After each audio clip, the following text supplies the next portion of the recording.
A Incursão, de Liev Tolstói. Ah, segunda parte.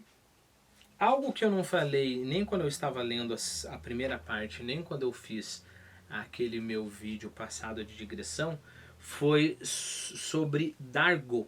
Né? O que eu tenho para falar sobre Dargo? Lembre-se que Dargo apareceu no na nossa parte 1, quando o capitão estava falando o seguinte: ora, quando fomos para Dargo, levamos mantimentos para uma semana, mas ficamos lá quase um mês. Okay? Então ele só mencionou Dargo. Mas Dargo é importante aqui pelo seguinte motivo. E antes de eu responder, deixa eu ler a nota que eu tenho aqui na Companhia das Letras. Então, o que é Dargo? É um povoado na Chechênia. Você pode falar tanto Chechênia, que é uma das repúblicas hoje, é uma das repúblicas da Federação Russa, ou Chechênia, em vez de Chechênia, Chechênia, que é o modo como os tradutores aqui decidiram transcrever o nome dessa república, né?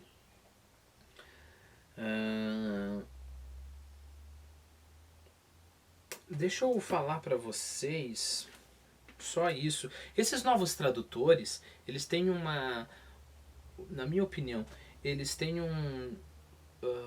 uma iniciativa bem interessante que é colocar a sequência de letras que pra gente seria estranho. Por exemplo, TCH pra gente seria estranho, mas eles fazem isso para que chegue mais perto da pronúncia original, né? É interessante para você ficar sabendo como que se pronuncia determinado nome, né? Qual seria o modo, não como exatamente como se pronuncia, mas chegar mais perto do modo como é pronunciado no original. Bom, então voltando. O que é e por que é tão importante Dargo? Então é um povoado na Chechênia, ou Chechênia, onde residia Shamil, ou Shamil, o líder da luta dos muçulmanos do norte do Cáucaso contra o Império Russo.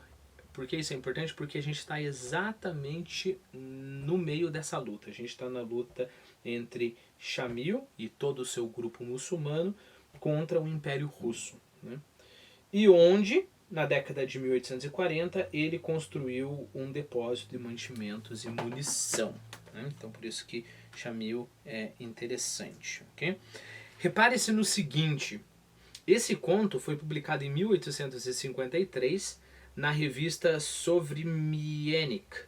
Sovremienik, acho que é assim que pronuncia, significa o contemporâneo, e baseia-se num fato real ocorrido em 1851, do qual Tolstói tomou parte. Okay? Então, isso daqui é historicamente bem localizado. Guerra e Paz também é bem localizado historicamente. Okay? Então não esqueça do Shamil, que é esse líder. Capítulo 2, ou segunda parte. Né? Às 4 horas da madrugada do dia seguinte, o capitão veio ao meu encontro. Estava com uma sobrecasaca velha, surrada, sem dragonas, sem aqueles enfeites nos ombros, calça larga e lesguiana, gorro alto e branco, uma pele de carneiro amarelada e gasta e um sabre asiático a tiracolo. Ok? E assim, né?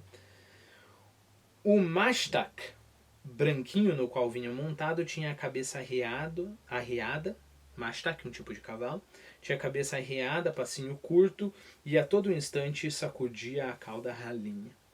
Apesar de o aspecto do bondoso capitão ser não só pouco marcial, ou seja, pouco relacionado com guerra, né? Lembre-se que artes marciais são artes de guerra. Não só pouco marcial, como também bonito, exprimia tanta indiferença, o capitão exprimia tanta indiferença por tudo à sua volta que não podia deixar de inspirar respeito. Então essa coisa interessante que é essa conexão entre ter indiferença àquilo que está à sua volta e inspirar respeito. Não o fiz esperar nem um minuto. Montei prontamente em meu cavalo e partimos juntos pelo portão da fortaleza. Então lá, a nota que eu tenho em Lasguiana. Os lasguianos são um grupo étnico do Cáucaso. Né? Uma nota extra que eu achei na internet. Então, os lasguianos, né? Grupo étnico autóctone do Cáucaso, quer dizer, nativo do Cáucaso, né? Resistiram à conquista russa por mais da metade do século XIX. Hoje em dia, eles têm reivindicado a Rússia pela criação de uma república desde o início da década de 90. Lembre-se que a gente não está falando de independência, que a Federação Russa tem dentro de si diversas repúblicas, né? Então os lesguianos querem se tornar mais uma república dentro da Federação Russa. E o Mashtak, na língua do Cáucaso, é cavalo pequeno. O batalhão já estava a 200 sagni à nossa frente e parecia uma contínua massa preta e ondulante. O que é uma sagni? Uma sagni é uma antiga medida russa, equivalente a 2,3 metros. É bem próximo de uma braça em português. Uma braça em português é 2,2 metros. Né? Então, eu não sei se eu falei 3, mas é 2,13. Então, a sagem, né? O interessante é o seguinte, né? Sagem é 1. O plural de sagem é sagni. Né? E a nossa braça é um pouquinho mais, 2,2. E o sagem, ou a sagem, é 2,13. O batalhão já estava a 200 sagni à nossa frente e parecia uma contínua massa preta e ondulante. Dava para adivinhar que era a infantaria só porque, como densos espinhos compridos, sobressaíam as baionetas e, de vez em quando, chegavam aos ouvidos sons das canções dos soldados, do tambor e uma bela voz de tenor. A segunda voz da 6ª companhia, que mais de uma vez me havia deleitado na fortaleza. A estrada passava no meio de um desfiladeiro profundo e largo, na beira de um riacho que, naquela ocasião, como dizem, jogava, quer dizer, havia transbordado. Um bando de pombos selvagens circulavam em torno dele. Ora pousavam nas pedras da margem, ora rodando no ar e fazendo círculos ligeiros, voavam e sumiam de vista. O sol ainda não estava visível, mas o ponto mais alto do lado direito do desfiladeiro começava a se iluminar. Pedras cinzentas e esbranquiçadas, musgo verde e amarelo, arbustos orvalhados de espinheiras, corniços e olmos se destacavam com relevo e nitidez extraordinários na luz dourada e transparente do ar. O que é um corniço? O corniço é uma árvore alta e frondosa que dá frutos parecidos com as cerejas, né? O olmo também, mas é uma árvore muito mais alta, a altura é de 20 a 30 metros. Eu não quero parar muito nessas descrições, mas eu só quero, digamos assim, compartilhar com você que quando eu li o conto pela primeira vez, eu parei bastante nessas descrições. Eu acho interessante imaginar os pombos, imaginar porque, por exemplo, que o pico da montanha estava sendo iluminada. Porque se o sol nasce aqui e você está num vale, o pico lá em cima vai estar sendo iluminado. Aí eu fiz o meu gesto para fora da câmera, né? Então o pico está aqui, você está aqui no meio do vale e o sol nasce aqui. Então porque você está num vale, essa parte aqui não vai deixar com que o sol bata em você, correto? Então vai bater aqui no pico. Conforme o sol vai levantando, essa luz ela vai se expandindo, correto? Até que o sol esteja a pino e o vale inteiro dos dois lados esteja iluminado. Aí conforme o sol vai fazendo isso daqui, né, vai indo para esse lado,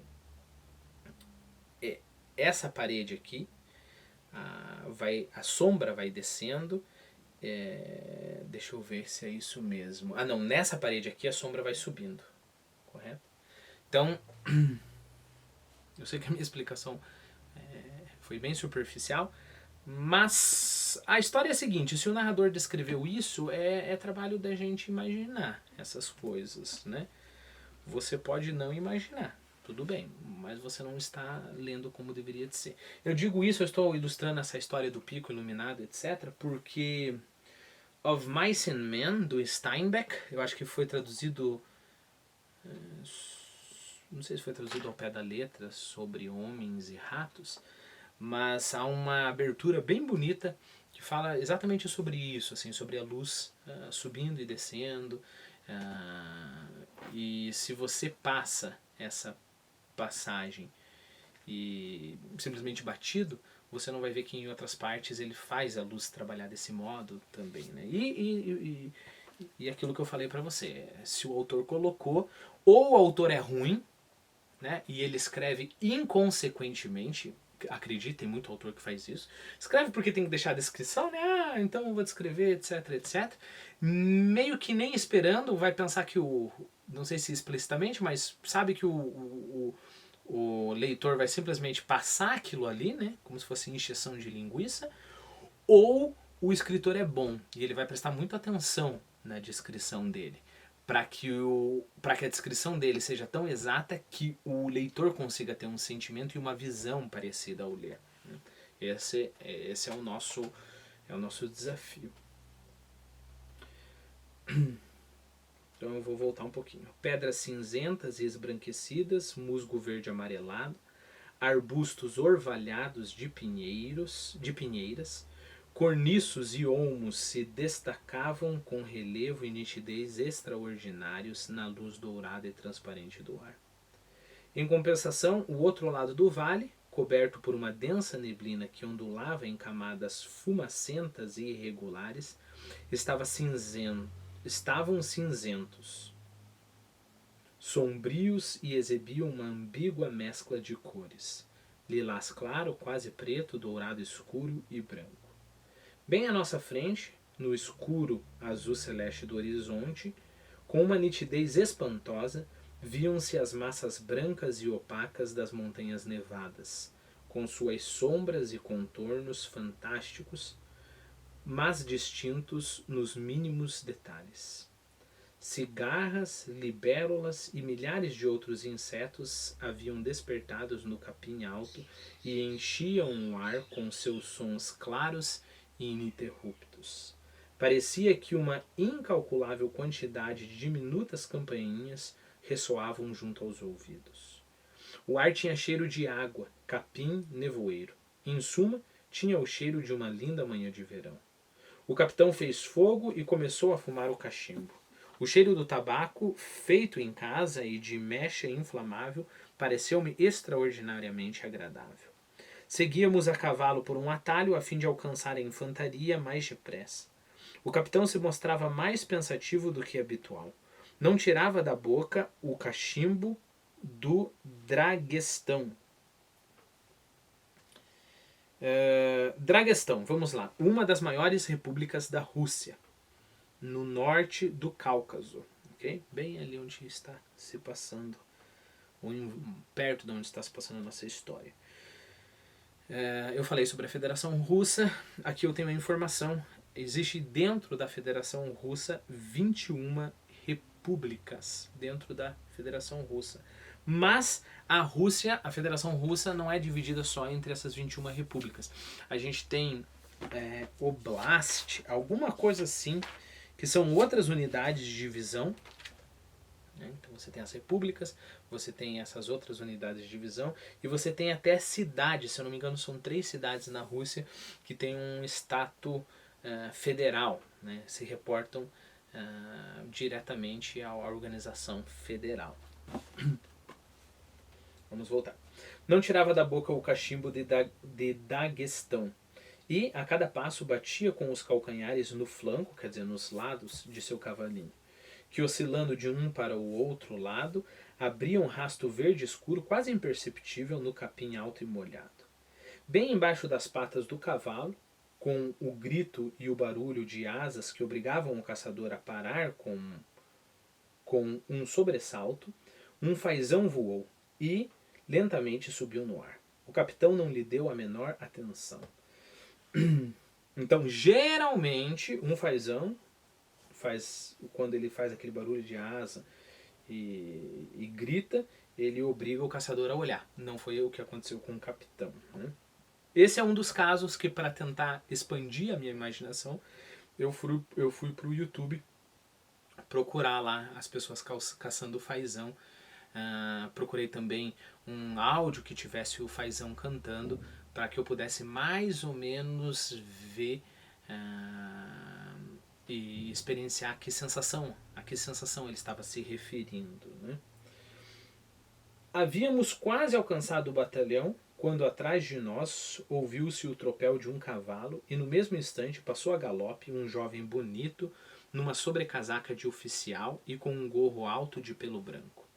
Ao nos alcançar, sorriu, fez uma saudação com a cabeça para o capitão e brandiu o chicote. Tive tempo de perceber apenas que se sentava sobre a sela e segurava as rédeas de forma especialmente graciosa, e que tinha belos olhos negros, narizinho fino e um bigodinho que mal despontava. Agradou-me nele, em especial, o fato de que não pôde deixar de sorrir ao notar que o admirávamos. Só por aquele sorriso era possível concluir que era muito jovem, né? Sorriso de autossatisfação quando vê que as pessoas estão admirando. Para onde será que está indo? Resmungou o capitão com ar descontente, sem tirar o cachimbo da boca. Quem é esse? Perguntei. O alferes Alanin, oficial subalterno de minha companhia. Chegou da academia no mês passado. Então lembre-se que o alferes está abaixo do tenente, que só então está abaixo do capitão. Mas ele está acima do sargento e do cabo. Chegou da academia no mês passado. Então é a primeira vez que vai para um combate? Perguntei. Por isso está tão contente, respondeu o capitão, balançando a cabeça com ar pensativo. A juventude. Mas também como não se alegrar? Entendo que para um jovem oficial isso deve ser mesmo muito interessante. O capitão ficou calado por 1 ou 2 minutos. É o que eu digo, a juventude, prosseguiu com voz de baixo. Fica alegre porque ainda não viu nada.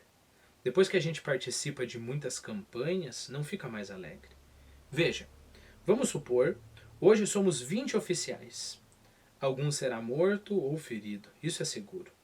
Hoje sou eu, amanhã será ele, depois amanhã outro. Então para que se alegrar?